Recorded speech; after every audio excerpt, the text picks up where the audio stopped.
이 작품은 작가의 내밀한 삶의 흔적을 공적인 미술관의 공간으로 가져왔던 이런 파격적인 작품이었는데요. 구겨진 이불, 그리고 침대, 보드카가 굴러다니는 바닥, 담배와 콘돔, 피 묻은 속옷이 흩어져 있는 혼란스럽고 음침한 방의 모습을 작품은 구성하고 있습니다.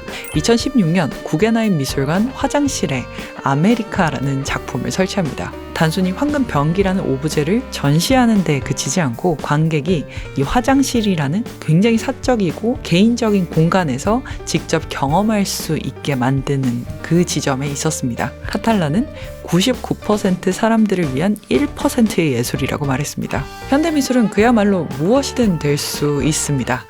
모두가 아시다시피 뒤샹의 샘이라는 작품은 그야말로 예술의 세계를 뒤집어 놓으면서 예술의 패러다임을 근본적으로 바꾼 사건으로 평가받고 있죠. 1917년 4월 뉴욕의 독립미술가협회가 주최한 공모전에 출품되었던 이 작품은요, 남성용 소변기에 불과했고요. 도자기로 만들어졌던 이 소변기 표면에 R 뮤트라는 사인이 담겨 있을 뿐이었습니다. 당시 독립미술가협회는 꽉 막혀 있던 기존의 예술 제도를 비판하면서요, 누구나 입회비 1달러, 연회비 5달러를 지불하면 심사 없이 작품을 전시할 수 있는 시스템을 도입했습니다. 그야말로 누구나 자신의 작품을 전시할 수 있었던 것인데요. 모두의 예술을 외치면서 이 누구나 예술가가 될 수 있다는 포부를 담고 있었지만 정작 뒤샹이 익명으로 출품한 이 소변기 작품은 협회 이사들의 투표로 인해서 전시가 거부되었습니다.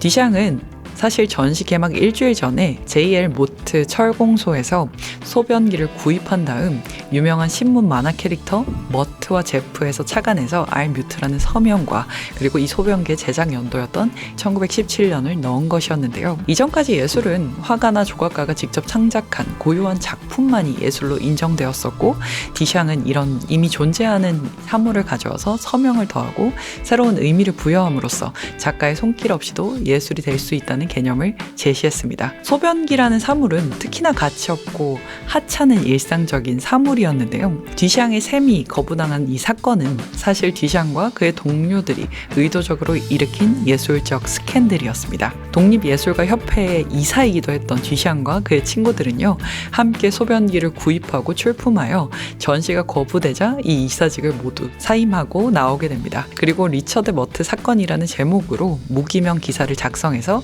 스스로 발간한 잡지에 사건을 게재하고 샘의 사진을 함께 공개했는데요. 이 사건은 단순히 논란에서 그치는 것이 아니라 당시 미술계의 예술의 정의에 대한 공개적인 도전을 스캔들로서 만들어냈었던 것이죠. 뒤샹의 샘 이후 예술가는 더 이상 직접 작품을 제작하는 사람들만을 뜻하지는 않게 되었죠. 예술가는 화가, 조각가 같이 손으로 작품을 창조하는 장인만을 의미하지 않고요.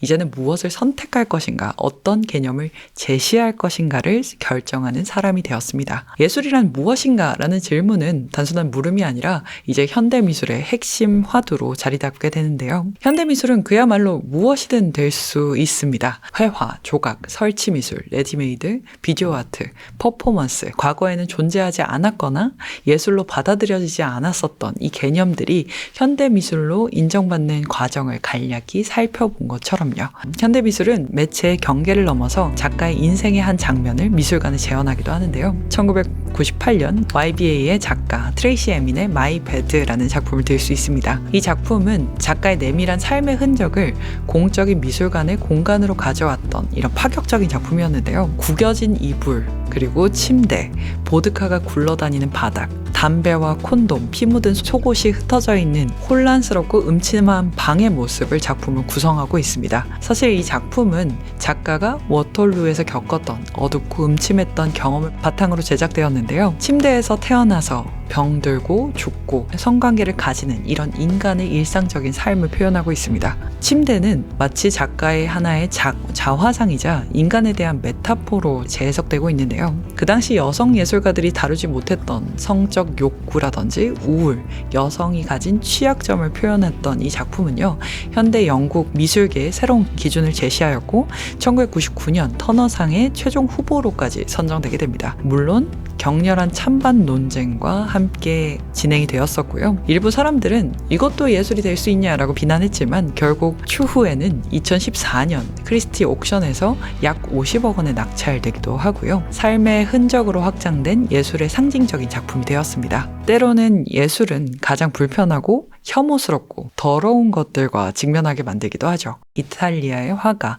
마우리치오 카텔라는요, 2016년 구겐하임 미술관 화장실에 아메리카라는 작품을 설치합니다. 아메리카는 18K 순금으로 만들어진 변기를 교체해서 일반 관객들이 사용할 수 있게 만든 것인데요. 이 작품의 핵심은 방금 말씀드렸던 것처럼 단순히 황금 변기라는 오브제를 전시하는 데 그치지 않고 관객이 이 화장실이라는 굉장히 사적이고 개인적인 공간에서 직접 경험할 수 있게 만드는 그 지점에 있었습니다. 화장실 그리고 황금으로 만들어진 변기, 어떤 것보다도 어울리지 않는 이 조합에 대해서 카탈라는 99% 사람들을 위한 1%의 예술이라고 말했습니다. 이 말은 1%의 인류가 99%의 부를 차지하고 있는 현대 사회에 대한 비유로 들 수 있을 것 같은데요. 사회 모든 곳에 스며든 이 자본주의 그리고 풍요의 과잉, 화려하지만 모순적이었던 미국의 사회적인 모습을 풍자적으로 표현하고 있었습니다. 2018년 백악관에 입성했던 트럼프 부부는요, 그들의 거주 공간을 꾸미기 위해서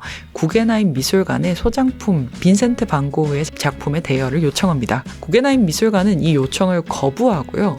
대신에 미국의 모순을 풍자했던 마우리치오 카텔란의 아메리카를 추천하게 되고요. 아쉽게도 백악관은 이 대답을 하지 않았다고 합니다. 이와 같이 예술과 자본은 뗄래야 뗄 수 없는 관계를 맺고 있습니다. 특히 현대미술의 발전은 단순히 아티스트들의 깊은 고찰에서 탄생한 작품을 통해서만 이루어지지 않고요. 오늘날의 미술은 이 글로벌 자본주의의 구조 속에서 강력한 네트워크와 시장의 흐름 위에서 놓여 있다고 보실 수가 있죠. 작품의 가치와 명성은요, 미술 시장의 움직임, 자본의 흐름에 의해서 결정될 때가 많고요. 이를 대표적으로 볼 수 있는 예가 아트 리뷰라는 매거진에서 매년 발표하고 있는 파워 100이라는 리스트입니다. 이 리스트는 예술계에서 가장 영향력 있는 인물 100명을 순위로 매긴 것인데요. 이 리스트는 현대 미술의 생태계를 보여주는 지표로 기능을 하기도 하고요. 누가 현대 예술계를 주도하고 있는지, 예술이 어디로 향하는지를 드러내고 있습니다. 오자키 테츠야의 책 현대미술이란 무엇인가에서는요,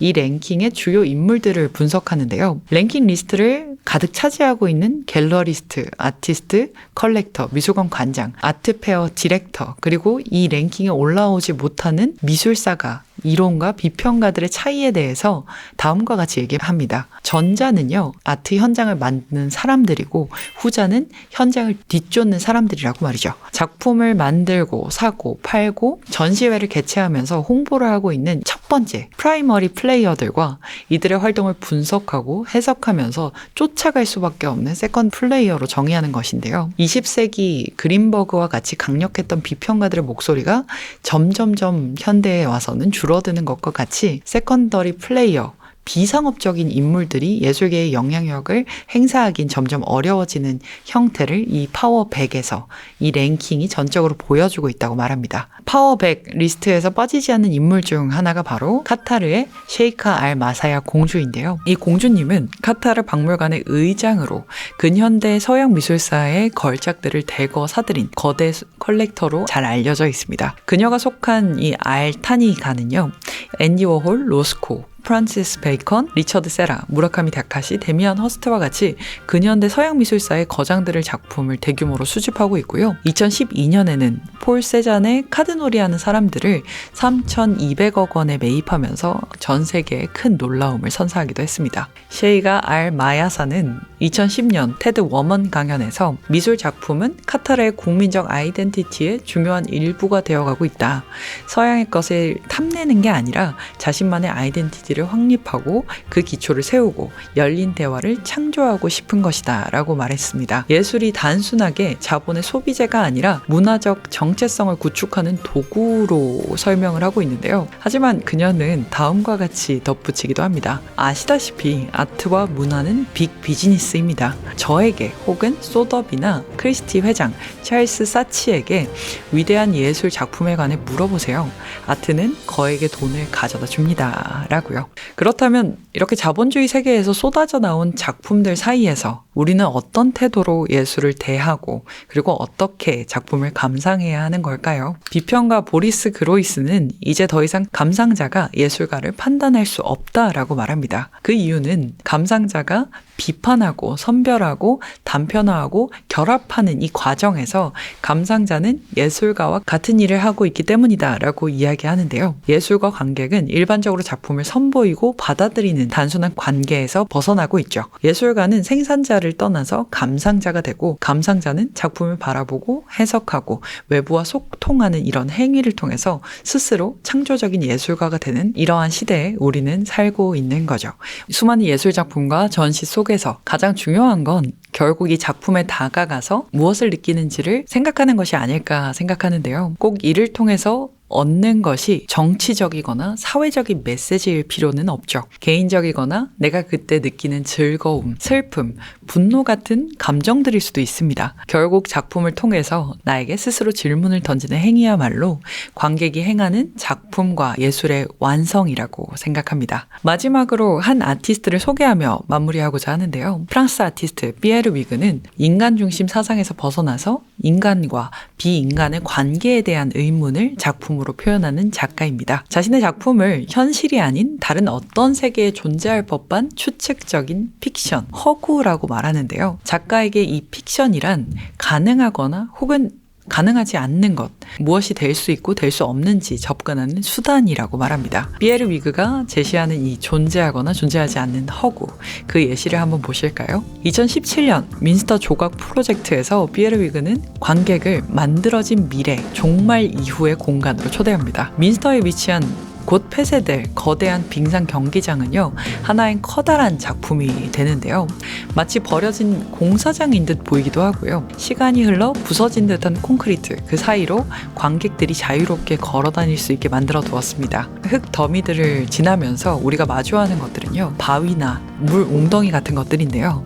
살아있는 생명으로는 군데군데 존재하는 이 잡초와 벌, 그리고 공작 새들이 있었다고 합니다. 이후 새들은 스트레스 문제로 풀어주었다고 하는데, 중앙에 설치되었던 수조 안에는요, 바다 달팽이, 그리고 그 바다 달팽이의 껍질 패턴으로 빙상장의 천장이 열리고 닫히는 장치가 되어 있었습니다. 그리고 같이 설치되어 있는 인큐베이터에는 살아있는 암세포들이 들어 있었는데요. 이 암세포들의 성장을 관객들은요, 이제 입장하면서 받아두었던 증강현실 앱으로 실시간으로 확인할 수 있었습니다. 전시 기간 동안 천장이 열렸다 닫히면서 공기, 바람과 비가 들어오고요. 새들과 생명체가 자라나고 풍경은 변화해 갑니다. 전시가 끝날 때까지 단 한순간도 멈추지 않고요. 지금까지 이 짧고도 긴 현대미술사의 서사를 함께 해주신 여러분께 진심으로 감사드립니다. 이러한 역사의 흐름이 예술을 바라보는 아주 작은 이정표가 되었기를 바라면서 저는 다음에 또 뵙도록 하겠습니다. 샤이니 타이거였습니다. 감사합니다.